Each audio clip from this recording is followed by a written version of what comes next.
Saudara-saudara, sekarang kita akan mendengar dan merenungkan firman Tuhan. Marilah kita berdoa. Bapa di surga, kini firman-Mu hendak diberitakan. Mohon bimbingan dan urapan Roh Kudus-Mu. Urapi hamba-Mu dengan semua yang Engkau karuniakan bagi hamba-Mu. Pengetahuan, pengalaman, talenta, bahkan kesehatan.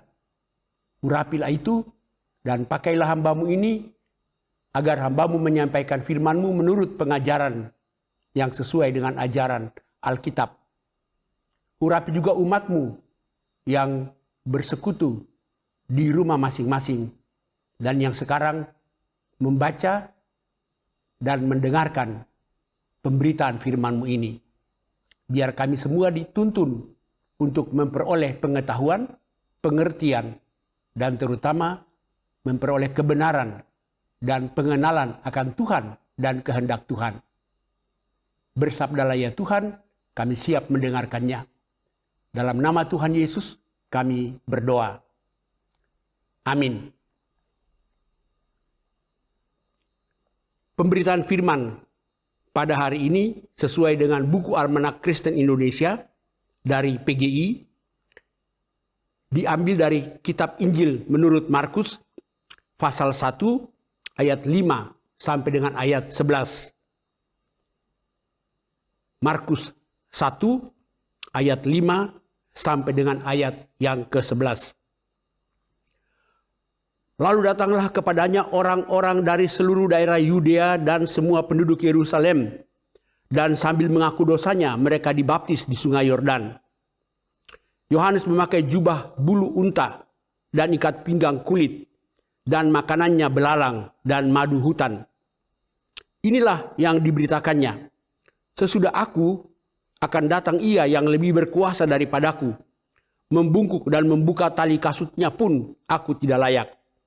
Aku membaptis kamu dengan air, tapi ia akan membaptis kamu dengan Roh Kudus. Pada waktu itu datanglah Yesus dari Nazaret di tanah Galilea, dan ia dibaptis di sungai Yordan oleh Yohanes. Pada saat ia keluar dari air, ia melihat langit terkoyak, dan roh seperti burung merpati turun ke atasnya. Lalu terdengarlah suara dari surga, Engkaulah anakku yang kukasihi, kepadamulah aku berkenan. Demikianlah pembacaan Alkitab. Tuhan Yesus bersabda, yang berbahagia ialah mereka yang mendengar firman Allah dan memeliharanya.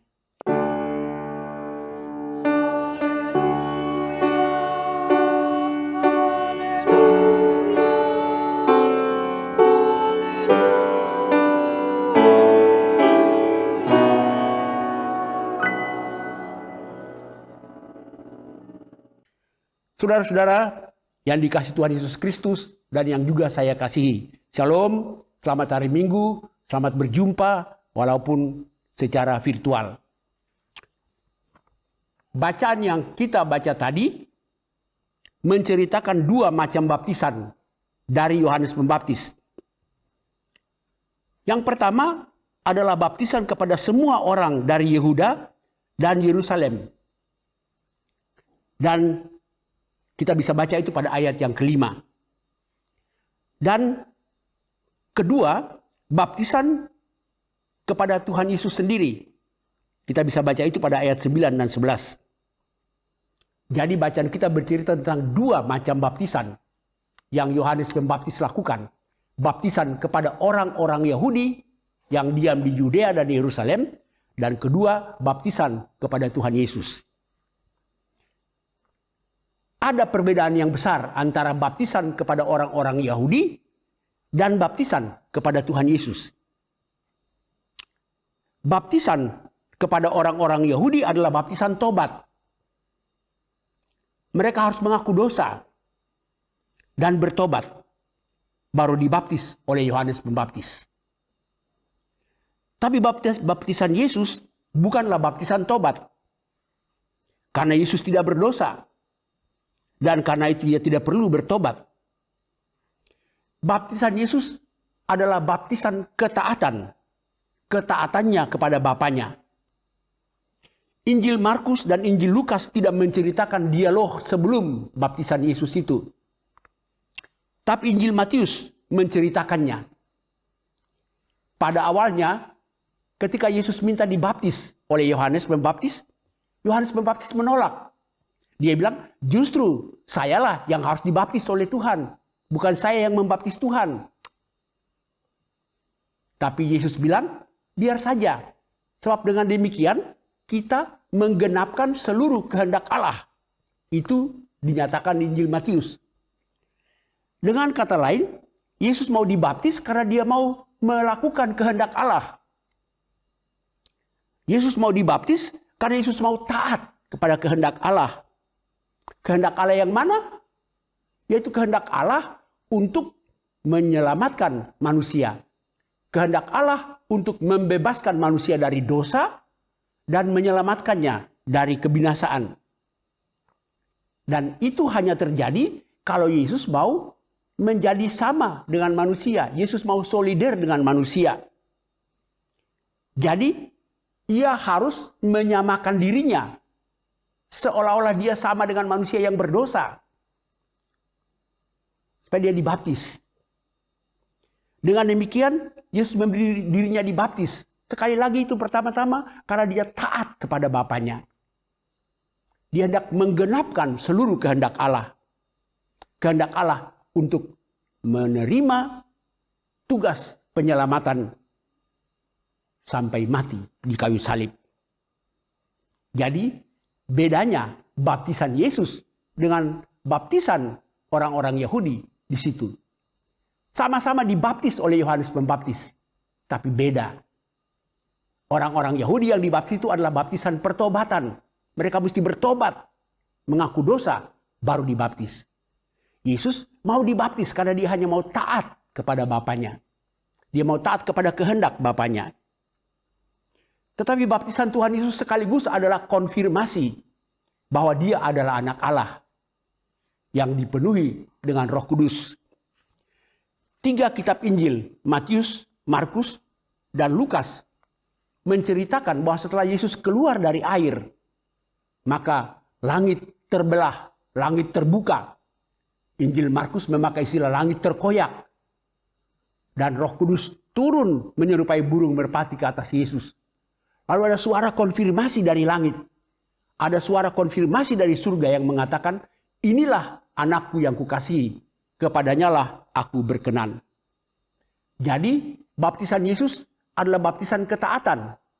Tapi sekaligus baptisan Yesus itu mengandung konfirmasi bahwa dia adalah anak Allah. Dia adalah Tuhan yang datang menjadi sama dengan manusia untuk menyelamatkan manusia. Apa korelasi antara baptisan orang-orang Yahudi yang isinya adalah pertobatan dengan baptisan Yesus yang isinya adalah ketaatan? Korelasinya begini. Baptisan orang-orang Yahudi itu menuju dan menunjuk kepada Yesus. Itulah sebabnya Yohanes Pembaptis bilang begini, aku membaptis kamu dengan air, tapi dia yang akan datang kepadaku, datang kemudian daripadaku, membungkuk untuk membuka tali kasutnya pun aku tak layak. Dia yang akan membaptis kamu dengan Roh Kudus. Dengan kata lain, baptisan orang-orang Yahudi itu isinya pertobatan. Tapi baptisan itu menuju dan menunjuk kepada Kristus. Sementara baptisan Kristus sendiri adalah baptisan ketaatan. Itulah yang merupakan korelasi antara baptisan orang-orang Yahudi yang menuju kepada Yesus. Menunjuk kepada Yesus. Lalu sekarang bagaimana dengan baptisan kita? Baptisan kita orang-orang percaya yang sudah menerima Kristus dan yang sudah dibaptis oleh gereja. Baptisan kita bukanlah baptisan umat Yahudi. Baptisan kita juga bukanlah baptisan Yesus.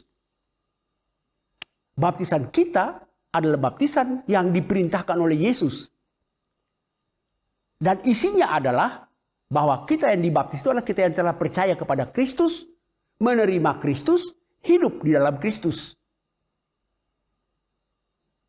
Atau dengan kata lain begini, baptisan orang-orang Yahudi yang dilakukan oleh Yohanes Pembaptis menuju kepada Kristus.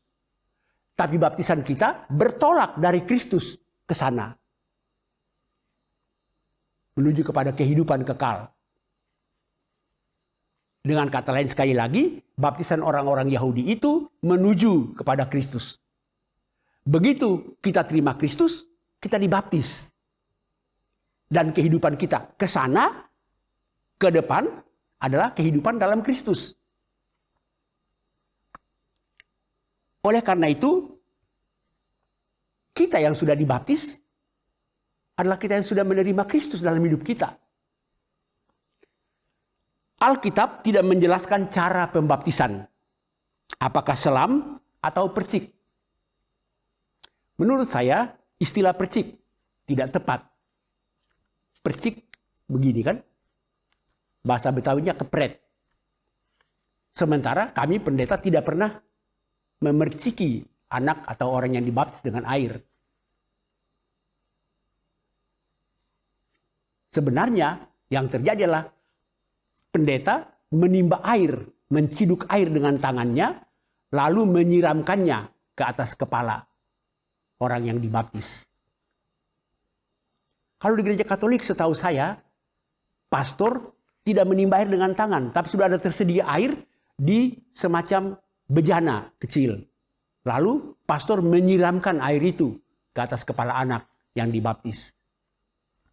Ya sebenarnya istilah percik itu tidak terlalu tepat. Tapi karena sudah sering kali dipakai, maka kita pakai saja. Tapi Alkitab tidak menjelaskan cara pembaptisan yang Yohanes lakukan. Maupun ketika Alkitab, ketika Yesus Kristus memerintahkan murid-murid untuk membaptiskan orang, juga tidak dijelaskan secara rinci cara pembaptisan itu. Mengapa Alkitab tidak rinci menjelaskannya? Menurut saya ada dua hal. Yang pertama ialah bahwa karena caranya sudah jelas, sudah diketahui semua orang waktu itu, yaitu selam. Memang pada waktu itu kebiasaan bangsa Israel adalah membaptis orang dengan cara selam. Sehingga Alkitab tidak perlu menjelaskannya lagi.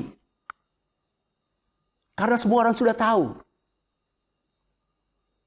Tapi hal kedua menurut saya, alasan kedua adalah karena cara tidak penting. Bukan tidak penting, tapi cara tidak menentukan. Isinya lah yang menentukan. Yaitu, ya tadi, pertobatan dan ketaatan. Isi. Oleh karena itu dua alasan itu menurut saya benar. Sama-sama kuat. Sama-sama sah. Diselam tapi tidak ada pertobatan dan tidak ada ketaatan, percuma. Oleh karena itu, menurut saya, kita tidak akan mempersoalkan polemik, perdebatan yang panjang dari dulu sampai sekarang antara baptis selam atau baptis percik, tanda petik. Tapi yang mau dipersoalkan isinya apa? Isi dari baptisan itu apa? Karena itu dalam salah satu dokumen keesaan PGI yang namanya Piagam Saling Mengakui dan Saling Menerima, maksudnya adalah gereja-gereja yang berbeda-beda cara baptisan itu saling mengakui dan saling menerima cara pembaptisan masing-masing. Tidak dipersoalkan cara. Tapi yang dipersoalkan adalah isi. Yaitu pertobatan dan ketaatan. Maka berita firman dalam khotbah hari ini mengingatkan dan menegaskan kembali kepada kita bahwa bagi kita yang sudah dibaptis oleh gereja, yang penting adalah penghayatan akan makna dan isi dari baptisan itu. Jadi sekali lagi, khotbah hari ini hendak menegaskan ulang bahwa kita harus menghayati makna dan isi dari baptisan yang sudah kita terima. Pertama, pertobatan. Kata tobat, bahasa Yunani, metanoia. Secara sederhana metanoia berarti berbalik arah. balik kanan. Kalau tadi muka saya ke sana, ada jurang, saya akan binasa. Bertobat berarti balik arah. Muka saya sekarang menghadap ke sana, menuju kepada kehidupan keselamatan. Jadi, orang yang sudah dibaptis harus mengalami pembalikan hidup. Berbalik dari kehidupan yang lama kepada kehidupan yang baru. Berbalik dari kehidupan yang jahat kepada kehidupan yang baik. Berbalik dari gelap kepada terang. Berbalik dari kebinasaan kepada kehidupan yang kekal. Itulah yang mesti kita hayati.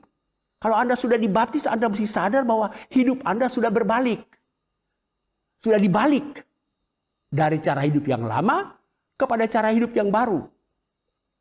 Itu isi yang pertama menurut bacaan kita hari ini. Dan yang kedua ialah bahwa ketaatan.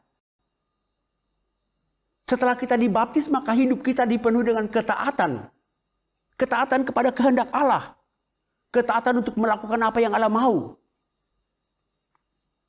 Dan secara sederhana, apa yang Allah kehendaki adalah kebaikan, berbuat baik. Makanya pertobatan tanpa ketaatan bukan pertobatan. Oleh karena itu, khotbah hari ini hendak menegaskan bahwa kalau kita sudah dibaptis berarti kita sudah mengalami dua hal itu. Kita sudah mengalami pertobatan dan sekarang kita hidup dalam ketaatan. Untuk memahaminya lebih jelas lagi, saya mau mengacu kepada kesaksian Injil Lukas mengenai Yohanes Pembaptis. Saya mau baca dari Lukas 3 ayat 3 sampai 14. Maka datanglah Yohanes ke seluruh daerah Yordan dan menyerukan, bertobatlah dan berilah dirimu dibaptis dan Allah akan mengampuni dosamu. Seperti ada tertulis dalam kitab nubuat-nubuat Yesaya. Ada suara yang berseru-seru di padang gurun, persiapkanlah jalan untuk Tuhan, luruskanlah jalan baginya. Setiap lembah akan ditimbun dan setiap gunung dan bukit akan menjadi rata. Yang berliku-liku akan diluruskan, yang berlekuk-lekuk akan diratakan. Dan semua orang akan melihat keselamatan yang dari Tuhan. Lalu ia berkata kepada orang banyak yang datang kepadanya untuk dibaptis, katanya, hai kamu keturunan ular beludak, siapakah yang mengatakan kepada kamu untuk melarikan diri dari murka yang akan datang? Jadi hasilkanlah buah-buah yang sesuai dengan pertobatan. Sekali lagi, hasilkanlah buah-buah yang sesuai dengan pertobatan. Dan janganlah berpikir dalam hatimu, Abraham adalah bapa kami. Karena aku berkata kepadamu, Allah dapat menjadikan anak-anak bagi Abraham dari batu-batu ini. Kapak sudah tersedia pada akar pohon. Dan setiap pohon yang tidak menghasilkan buah yang baik akan ditebang dan dibuang ke dalam api. Orang banyak bertanya kepadanya, jika demikian apakah yang harus kami perbuat? Jawabnya, barang siapa mempunyai 2 helai baju, hendaklah ia membaginya dengan yang tidak punya. Dan barang siapa mempunyai makanan, hendaklah ia berbuat juga demikian. Ada datang juga pemungut-pemungut cukai untuk dibaptis. Dan mereka bertanya kepadanya, Guru, apakah yang harus kami perbuat? Jawabnya, jangan menagih lebih banyak daripada yang telah ditentukan bagimu. Dan prajurit-prajurit bertanya juga kepadanya, dan kami, apakah yang harus kami perbuat? Jawab Yohanes kepada mereka, jangan merampas dan jangan memeras, dan cukupkanlah dirimu dengan gajimu. Itulah karya Yohanes Pembaptis yang tidak dijelaskan baik oleh Injil Matius dan Markus, tapi dijelaskan oleh Injil Lukas. Menurut Injil Lukas tadi, ketika orang banyak datang minta dibaptis, lalu Yohanes menghardik mereka, hai kamu keturunan ular, siapa yang suruh kamu lari dari murka yang akan datang? Jadi hasilkanlah buah-buah yang sesuai pertobatan. Ternyata tobat itu punya buah. Ada manifestasi dari tobat. Buah yang bagaimana? Yohanes Pembaptis menggambarkannya dengan 2 contoh praktis. Ketika orang bertanya, kalau kami mesti mengeluarkan buah tobat, buah kami apa? Yohanes bilang begini, siapa punya 2 baju, kasih kepada yang tidak punya. Bagi sama yang tidak punya. Siapa punya makanan banyak, bagi sama yang tidak punya. Coba saudara renungkan baik-baik. Punya 2 baju enggak dosa. Punya 2 baju bukan kejahatan. Asal Anda dapat dengan cara yang benar. Punya makanan lebih, enggak dosa, enggak jahat. Asal Anda dapat dengan benar. Kalau begitu kenapa mesti tobat? Apa yang mesti ditobati? Kalau itu bahasa Indonesia yang baik. Punya 2 baju enggak salah. Salahnya di mana? Punya makanan lebih enggak salah. Salahnya di mana sehingga harus bertobat? Salahnya ialah ketika Anda punya baju 2, Anda tidak peduli sama yang tidak punya baju. Punya makanan banyak enggak salah. Salahnya adalah ketika Anda punya banyak makanan, Anda tidak peduli sama yang lapar. Jadi dosanya adalah dosa ketidakpedulian dan berbagi. Oleh karena itu, secara etika selalu dibilang begini, dosa itu bukan hanya kalau kita berbuat jahat. Memang dosa itu berbuat jahat. Tapi dosa juga adalah ketika kita bisa berbuat baik, tapi tidak berbuat baik. Jadi dosa, menurut contoh pertama dari Yohanes Pembaptis adalah siapa punya 2 baju, tobat. Berarti siapa punya 2 baju, harus bagi sama yang tidak punya. Itu buah tobat. Jadi buah tobat ialah melakukan kebaikan. Sekalipun Anda tidak berbuat jahat. Mungkin saja Anda tidak berbuat jahat. Tapi Anda bisa berbuat baik, tapi Anda tidak berbuat baik. Nah itu di situ salahnya. Contoh praktis kedua adalah ketika pemungut cukai datang dan bertanya, apa yang mesti kami perbuat sebagai buah tobat kami? Yohanes bilang, jangan menagih lebih dari yang sudah ditentukan bagimu. Ketika tentara-tentara datang, bertanya apa yang harus kami perbuat? Jangan merampas, jangan memeras, cukupkanlah dirimu dengan gajimu. Dengan 2 contoh ini, Yohanes Pembaptis hendak mengatakan bahwa bertobat berarti bertobat dari berbuat jahat supaya berbuat baik. Dengan kata lain, kalau menurut Injil Lukas yang juga menceritakan karya Yohanes Pembaptis ini, maka buah tobat adalah berbuat baik. Buah tobat bukan hanya sekedar tidak berbuat jahat, tapi buah tobat juga adalah berbuat baik.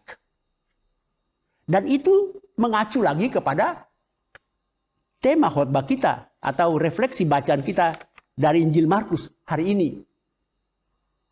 Baptisan mengandung 2 hal. 1, pertobatan, dan 2, ketaatan. Oleh karena itu kita harus menyadari bahwa kalau kita sudah dibaptis, maka kita sudah mengalami pertobatan. Tapi pertobatan itu diwujudkan dengan kebaikan. Oleh karena itu, buku Almanak Kristen Indonesia memberi judul kepada khotbah hari ini adalah bersama dengan baptisannya, gereja meneladankan kebaikan. Saya menyederhanakannya saja dengan mengatakan bahwa tema khotbah saya ini adalah begini.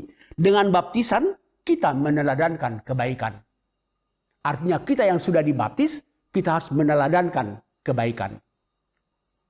Karena isi baptisan itu sekali lagi adalah pertobatan dan ketaatan. Andi Noya, bintang iklan. Dia juga presenter.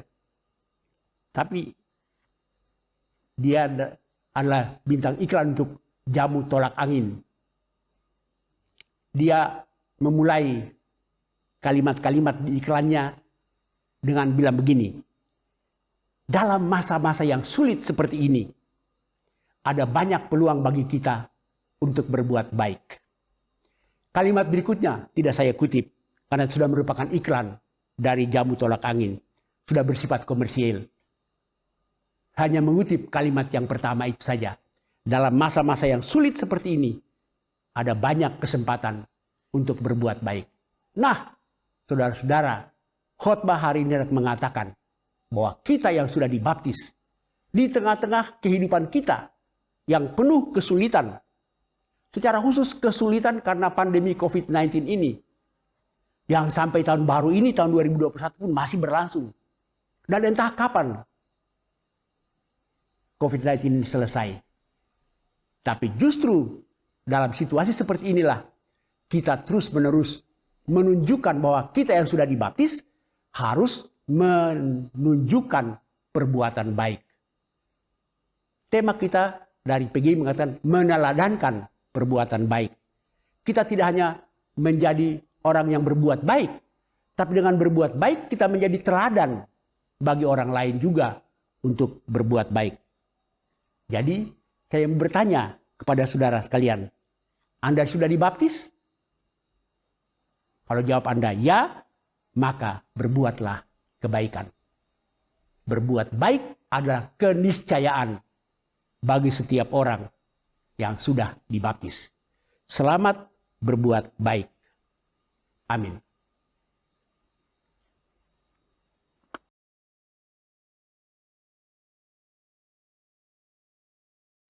Mari kita berdoa. Bapa di surga, kami bersyukur untuk pengajaran firman hari ini. Mengingatkan kami kembali akan pembaptisan kami yang sudah kami terima. Mengingatkan kembali kepada kami untuk terus-menerus menghayati makna dan isi dari baptisan itu. Agar supaya kami mengalami pertobatan dan terus-menerus hidup dalam ketaatan yang berwujud dalam berbuat baik. Melakukan kehendak Allah dalam seluruh kehidupan kami. Hari ini kami mau bersyukur untuk pemeliharaan-Mu bagi kami. Secara khusus bagi gerejamu, bagi umat Kristen, bagi POUK Kelapa Gading. Sehingga kami kini telah memasuki hari Minggu kedua di tahun yang baru ini. Terimalah kiranya ucapan syukur kami. Terimalah kiranya keberadaan kami sebagaimana adanya untuk Engkau pakai memuliakan nama-Mu melalui perbuatan-perbuatan baik kami. Bapa di surga, kami mau bersyukur untuk saudara-saudara kami yang telah Tuhan peliharakan mereka dalam minggu yang berlalu ini dengan menambahkan setahun lagi usia mereka.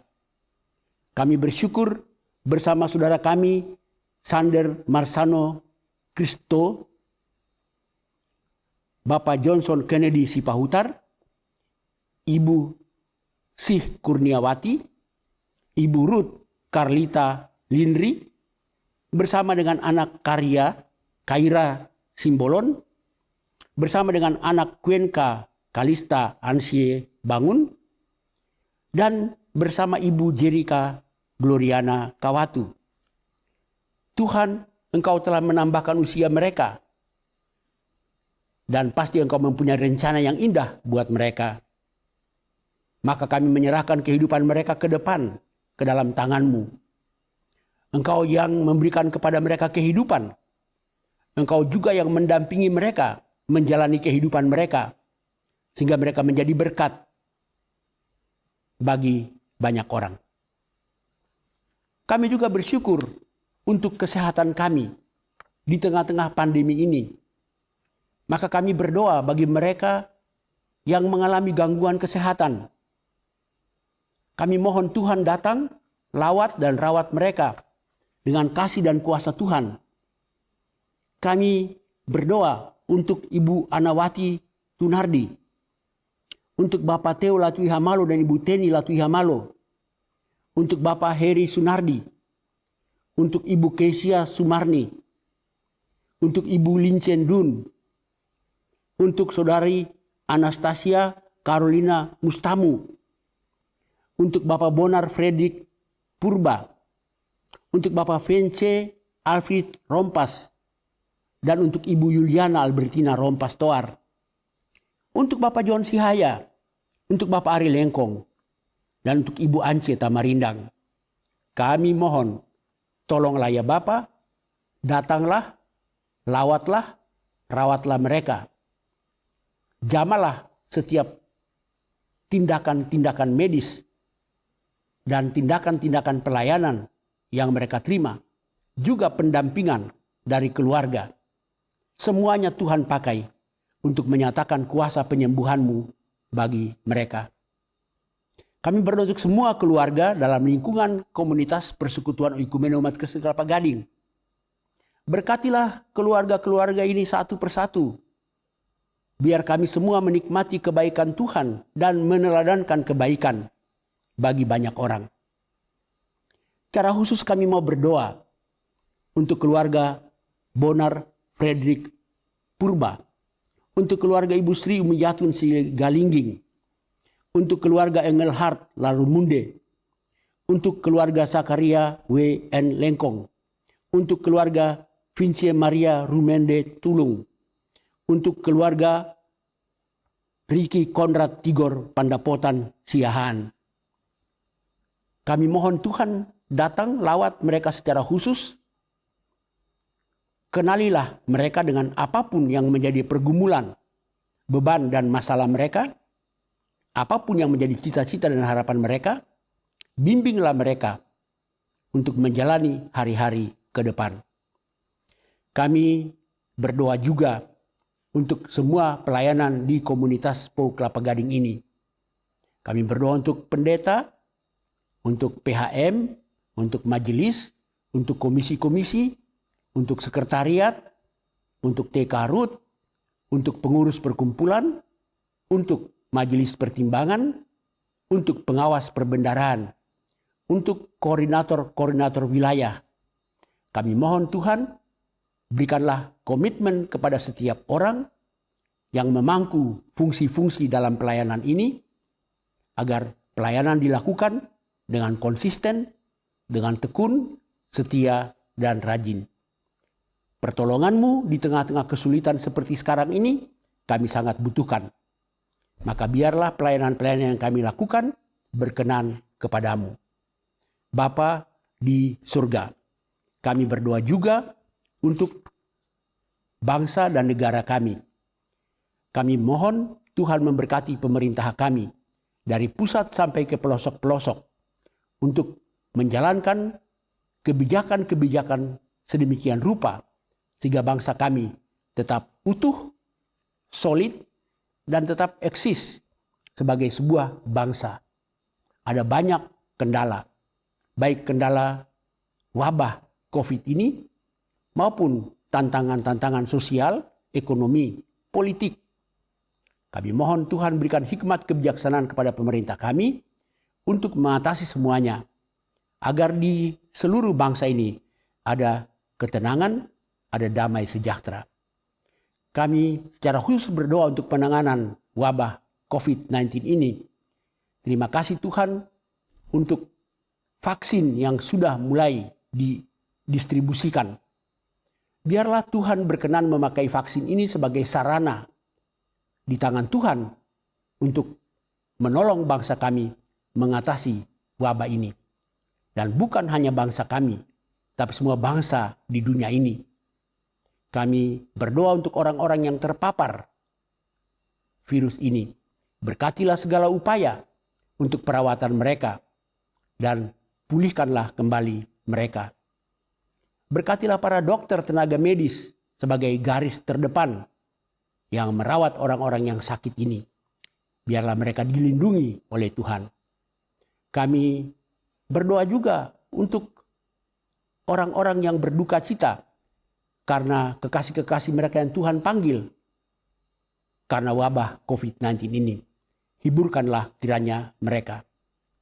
Juga ada banyak pergumulan-pergumulan orang lain. Ada banyak juga orang-orang lain yang menderita penyakit dan penderitaan. Kami mohon Tuhan datang, lawat, rawat mereka dengan kuasa dan kasih-Mu yang besar. Kami menyerahkan kehidupan kami pekan mendatang ini ke dalam tangan Tuhan. Kami menyerahkan rencana-rencana rapat PHM, pleno majelis, dan rapat umum jemaat yang dijadwalkan dalam bulan Januari ini. Biarlah semuanya berjalan dengan baik agar kami bersama-sama menetapkan kebijakan-kebijakan yang berdampak positif bagi pertumbuhan dan perkembangan pelayanan di jemaat kami komunitas PO Kelapa Gading ini. Terima kasih Bapa di surga, bimbinglah kami untuk menjalani kehidupan kami. Apapun yang terjadi dalam hidup kami, suka maupun duka, kami pertaruhkan ke dalam tangan-Mu. Biar kami sungguh-sungguh hidup, bergantung dan berserah kepadamu. Ampuni kami untuk setiap kesalahan dan dosa kami ya Bapa. Dengarlah, kabulkanlah doa kami.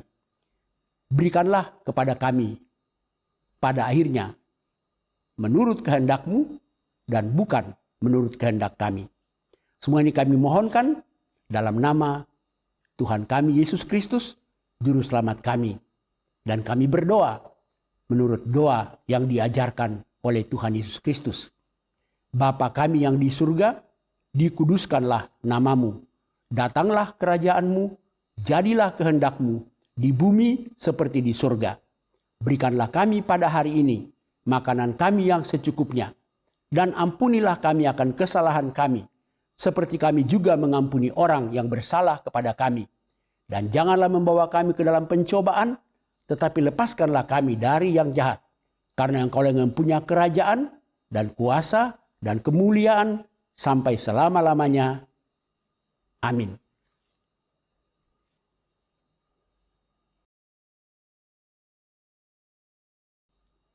Umat Tuhan, marilah kita melanjutkan ibadah kita dalam kehidupan kita sehari-hari dengan menjadi saksi Kristus, dengan meneladankan kebaikan yang terbit dari karya pembaptisan kita. Maka marilah berdiri dan kita menyanyi dari Kidung Keesan 600 bait 1 sampai dengan bait yang ketiga.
Arahkanlah hatimu kepada Tuhan. Jalanilah kehidupanmu sehari-hari. Inilah janji dan jaminan berkat Tuhan bagimu. Terimalah. Kasih karunia Tuhan Yesus Kristus dan kasih Allah dan persekutuan Roh Kudus menyertai saudara-saudari sekalian saat ini dan sampai selama-lamanya. Amin.